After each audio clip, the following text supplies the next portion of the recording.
My question, a lot of my pain body is really attached to how I see my physical form and my perception or fear of being fat. And I notice that those thoughts especially feel incredibly sticky and painful. And this is an issue I've worked on for many, many years. And I've achieved enormous recovery around that, and yet I still struggle. I was wondering if you could speak to that some. And where do you think those thoughts came from? Oh, totally my parents and conditioning through Your parents? media. So Absolutely. Your parents would tell you you were fat? Well, they would, my dad would complain that I didn't eat enough, and that would spark a terrible fight. And my mom would tell me to not eat so much so that I wouldn't get fat. So naturally I became bulimic. It was like the best solution I could come up with. And I've abstained from that for many years, but I still feel very afraid. So what happens with you? What's your thought process? So begin to understand your thought process and see it that it is just thought. Come into the awareness. Well, I notice that I access presence through my body. And so I'll come into my body, and then I'll feel this stuckness around my belly. Like it shouldn't be this way. It shouldn't be this shape or this form. And then I just feel like trapped and afraid and enormous resistance to what is. So you're not good enough just as you are. Yeah. That's my fear. That's your thought. Yeah. That you believe in. And we all come in different shapes and sizes. And to begin to love yourself just as you are, accept yourself just as you are. I grew up in an environment where there were very few Asian people in my school. So they would bully me and tease me about being Chinese, my eyes, my nose. And then my mother would also say, "Oh, wow, your nose is just way too flat. Just hold it like this. Hold it like this. You have to keep holding like this. So even if you're watching TV, hold it like this." And I have these high cheekbones, but back then I thought I was really ugly, right? And I went to get my hair cut one time, and I said, "Okay, so cut my hair so that it hides my face, hides my cheekbones." And the hairdresser looked at me, and it just takes one person to say, "Oh my God." He said, "Oh my God. There are models that would kill for your cheekbones." And I went, "Wow, really?" Because all my life I had believed that I was ugly. You are beautiful just as you are.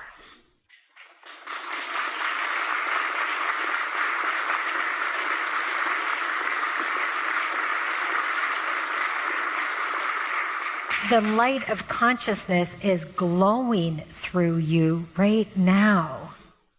And our bodies are going to be different shapes. I too thought I was fat when I was so thin. And we are bombarded by ads. We are bombarded by television saying that you got to look this way in order to be this way. And these are all the things, okay? So this is the work that we have to do, and each one of us have something different that we have to work on. What we have to drop and allow to fall away so we can be the consciousness that we are in this unique body. There will never be another you. We all have different thumbprints. Not one of us have the same thumbprint. That's how unique we are. Not one of us have the same DNA. That's how unique we are.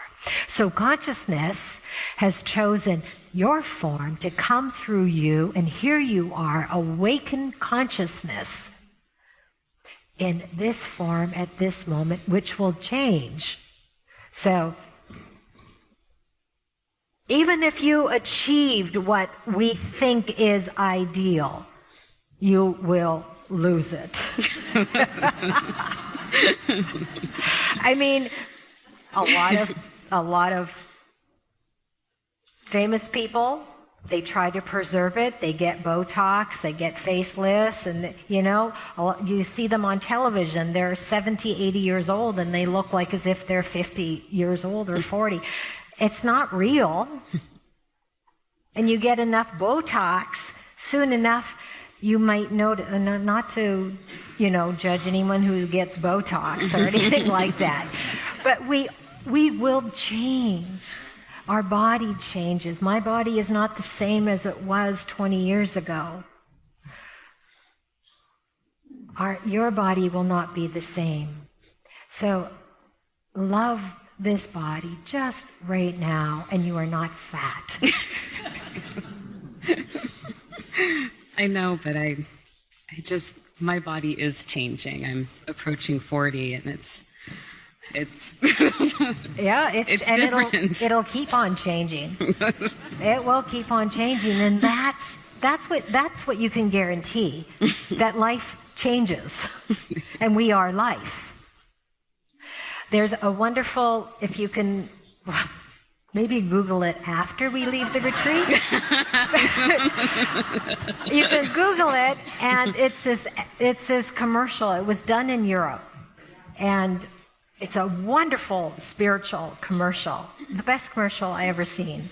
It was never shown here in North America, but was shown in Europe. And you see this image of this woman. Her feet are in stirrups, and she's about to give birth. And this baby, a male, shoots out of the womb up into the air, and it's a baby, and then it's a toddler and a child, and then a teen, and then a young adult, and then it reaches 40, midlife, and then from 40 it descends, and it gets older and older, and all the while it shoots through the air, he's screaming, ah, until it goes boom, right into the grave. And all you see that comes across the screen is enjoy Xbox. But this is us. We were babies, nice soft skin. In fact, I just said the other day to Eikart, I said, wow, my skin is looking really old. Like I'm really seeing the wrinkles now. We go through these changes, and I saw Eikart's mother aging and, going through the different stages, and she was very attached to her looks. She was very pretty, you can tell by just in her old age. When she was young, she was beautiful, seeing pictures, and she was very beautiful. And she was very attached to her image. In fact, she used a cane, and to a point where she needed a walker, we moved her into an assisted care home. And these people that were living there had these walkers, and we said, maybe it's time you use a walker. And she said, oh, no. What are people going to think of me? And we're like, have you looked around here? I mean, everybody is using a walker. So she was attached to her image. And when I saw that, I said to myself, okay, because back then, I think at that time, I was probably in my 40s as well. And then I said to myself, I really hope and pray that I can grow old gracefully. That's what I want to be able to do, is to grow old gracefully. Go through the changes. You'll see me wrinkled. I haven't had Botox. And you might notice that presence alone is youthfulness. Youthfulness to a degree, of course, but youthfulness. I look at Eikart. Eikart is 70 years old. Wow. To me, he doesn't look, maybe it's only me, maybe you guys see him older, but he doesn't look 70-year-old. I see younger people looking older. Mm-hmm. When we're in our minds a lot, it will wrinkle us because we get just frowns in our face. When we're thinking a lot, we get all scrunched up. That's why they inject Botox here. When you see the actors, and they no longer can do this. Like they can't squeeze it together anymore. Their face is nice and smooth.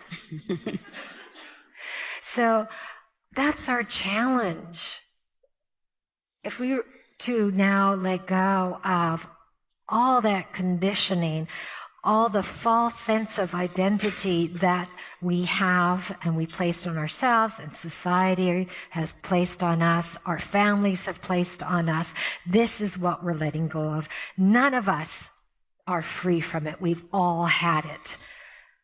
All of us.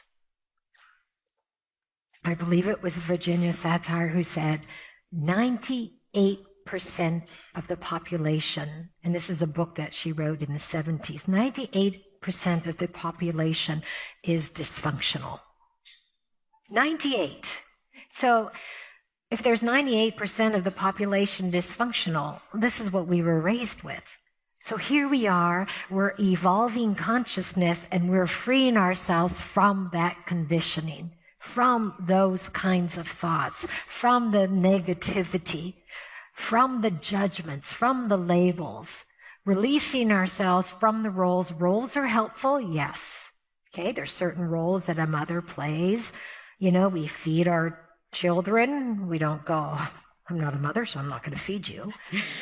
We play our role, but we can get lost in the role. We can get lost in what we think society or the world or our family wants us to be. We are now discovering who we are at the deepest level and then living from that place, no matter what form it is in the body, because it will change your body.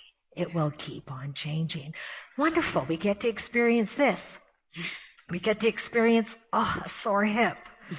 We get to experience, okay, I got some more wrinkles. Enjoy it. Come reach that point where it's the only thing you enjoy, is the beingness inside of you. Thank you. Some of us are, when we will die, we will hit that grave, so we can go through life screaming, right? Into the grave. Or we can go through life, okay, this is what's happening. This is what I'm experiencing. Wow, okay. Wow, this is the experience of dying. I used to say to myself, and I would say to myself quite often, oh, God, I wish I would just die. I want to just die. And then I would realize, and I'd say, wow, why do I keep saying this to myself? Who is it that is saying this? And I looked, and it was just like, it was just coming through. And I'm like, I think this is a thought form of many people.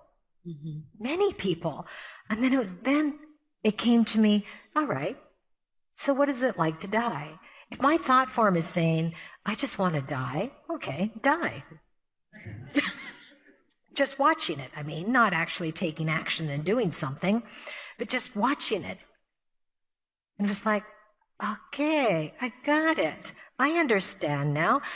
My thought form, my ego, that's the place. That's who is wanting to die. So let it die. Let it die. Because that's what's happening here. The ego sense of self is dying as the arising consciousness is coming through. That's what's dying. And yet, at the same time, it is afraid to die because we are afraid to jump off that cliff. It wants to know the known, where it's safe and you know that there is the ground on the floor. You know, I'm here. I recognize this. Instead of just, I'm out there, here I am. You've stepped off. And then look around, enjoy this moment. The spirit that you are, the formless dimension, experiencing a form. Thank you. You're welcome.